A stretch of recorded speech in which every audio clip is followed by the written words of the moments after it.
na minha vida, para que nos teus passos eu firme a minha fé e não esteja reprovado, mas aprovado, quando o Senhor se manifestar no céu, para arrebatar a sua igreja, pelo teu sangue, Jesus.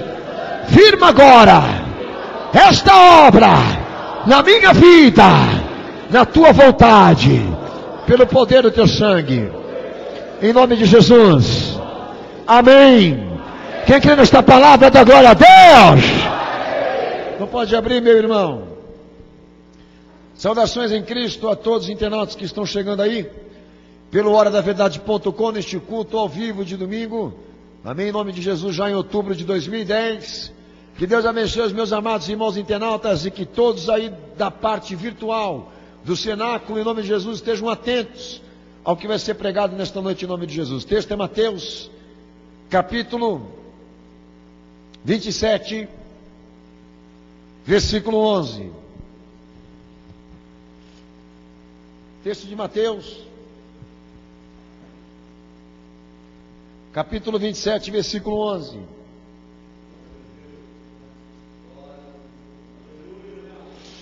Amém, cenáculo? Os irmãos não estão dormindo não, não? Então não, irmão? Está todo mundo acordado? Tomara Jesus que na fé também. Então acho que o pastor Daniel posso ler a palavra, né? Então amém, Jesus. Versículo 11 do texto de Mateus 27.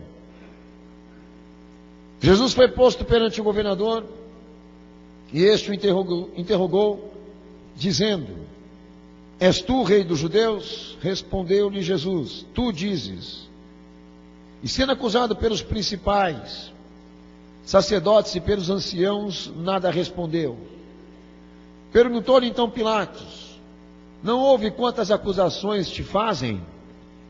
Jesus nenhuma palavra lhe respondia, de sorte que o governador estava muito admirado. Ora, por ocasião da festa, costumava-se que o governador soltasse um preso, escolhendo o povo aquele a quem quisesse.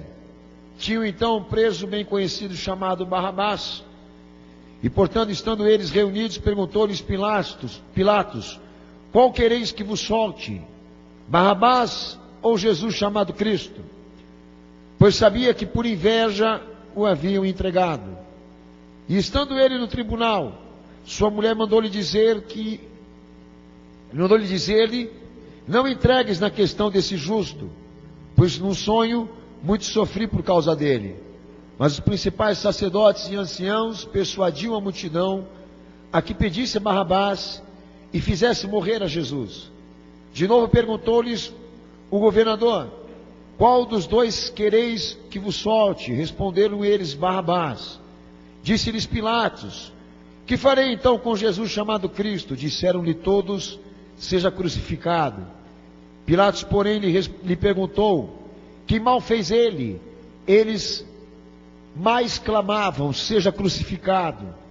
Então Pilatos, vendo que nada conseguia, antes o tumulto crescia, tomando água, levou as mãos diante da multidão, dizendo: Estou inocente do sangue deste homem, e a responsabilidade é vossa.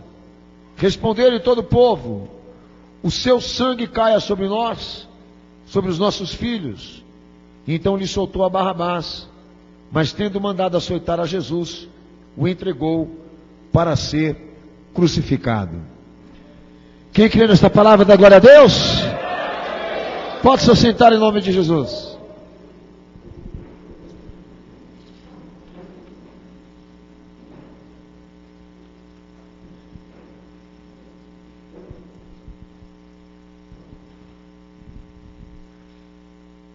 Nesse momento, Cenáculo da Fé, nós temos muitos confrontamentos de ideias dentro da igreja. Os irmãos aqui sabem muito bem que constantemente, na pregação, a nossa tentativa dentro da igreja, em qualquer lugar que a gente está, pregando, anunciando essa fé, é deixando bem claro que nós não adquirimos aqui um estilo de servir a Cristo. Porque para nós, o formato da fé já está definido. E ninguém tem o direito de estabelecer ou reestabelecer conceitos. Se o interesse dele é servir a Cristo, ele precisa seguir os passos do Mestre. E nesse momento a igreja, ela vive esse caos de conflito de ideias. Exatamente por causa da contaminação do mundo. A igreja, ela se mundanizou, além de se institucionalizar. Ela ficou mundana, corrupta, porque ela está, nesse momento, subjugada pelos interesses do mundo. Mas quanto aos passos de Cristo, a igreja se desviou completamente. E com que base que a gente afirma isso? Com base naquilo que a palavra de Deus testemunha. E debaixo desse testemunho nós avaliamos conceitos, avaliamos pensamentos, avaliamos posicionamentos, independentemente da época que estamos. E há um fato muito interessante, no momento em que o nosso Senhor foi entregue, e a gente sabe que a crucificação, ela era um propósito de Deus com o seu Filho. O sacrifício, o holocausto de Cristo simboliza, diríamos, um plano de Deus para a humanidade, mas que se nós levarmos em conta a questão humana do Senhor Jesus, a questão época, a questão situação, ministério, tem tudo a ver com o que a igreja está vivendo agora. E com o que muitos que se dizem cristãos também demonstram agora.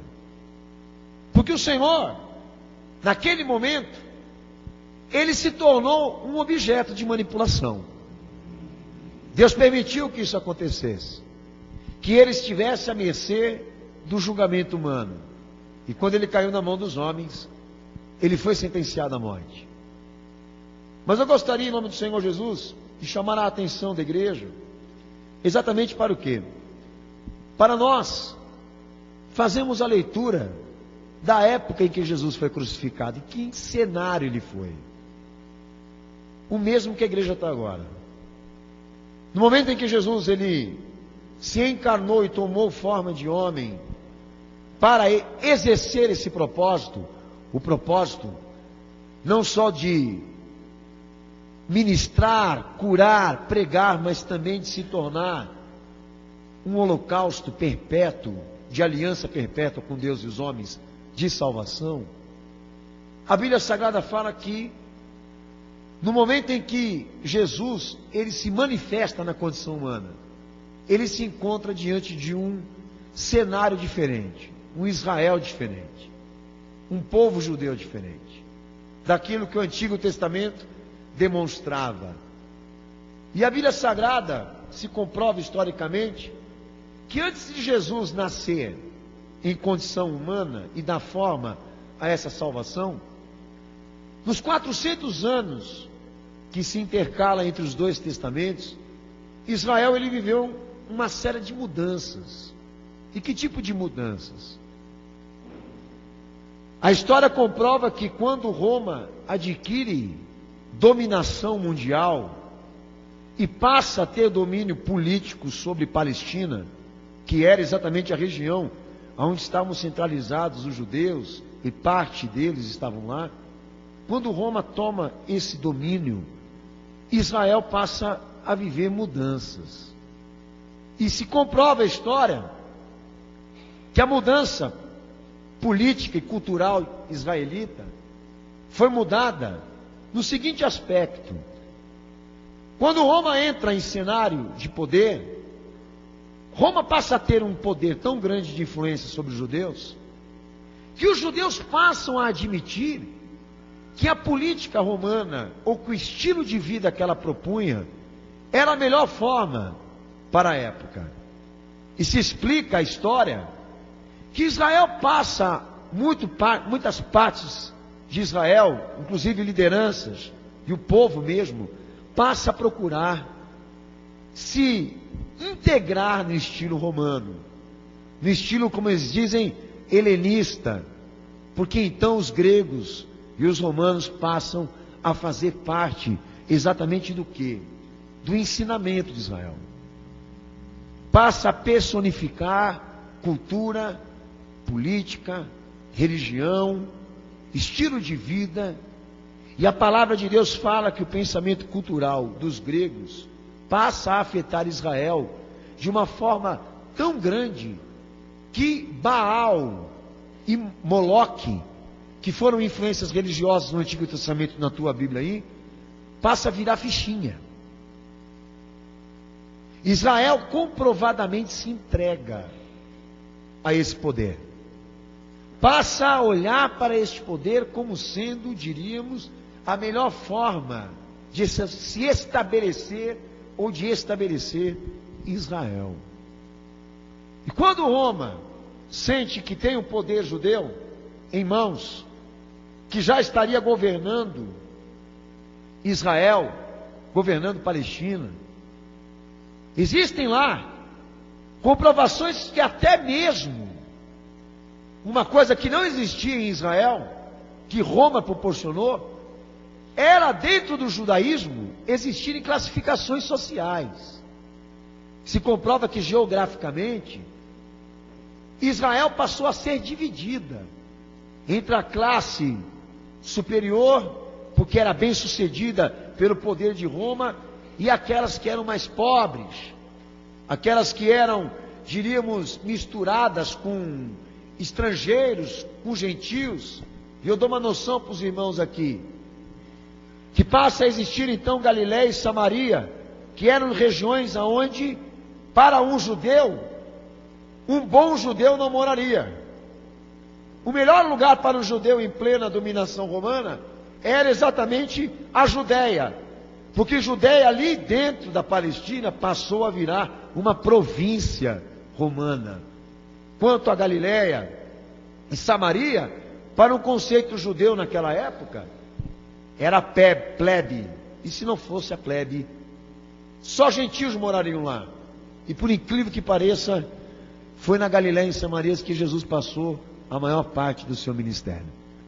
Tem até um trecho na Bíblia Sagrada aí, que os judeus o subjugam da seguinte forma: pode sair lá da Galiléia um profeta?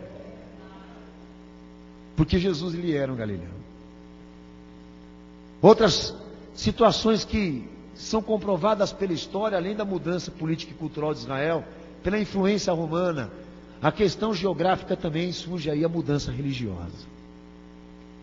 E a mudança religiosa foi a questão mais implicante. Por quê?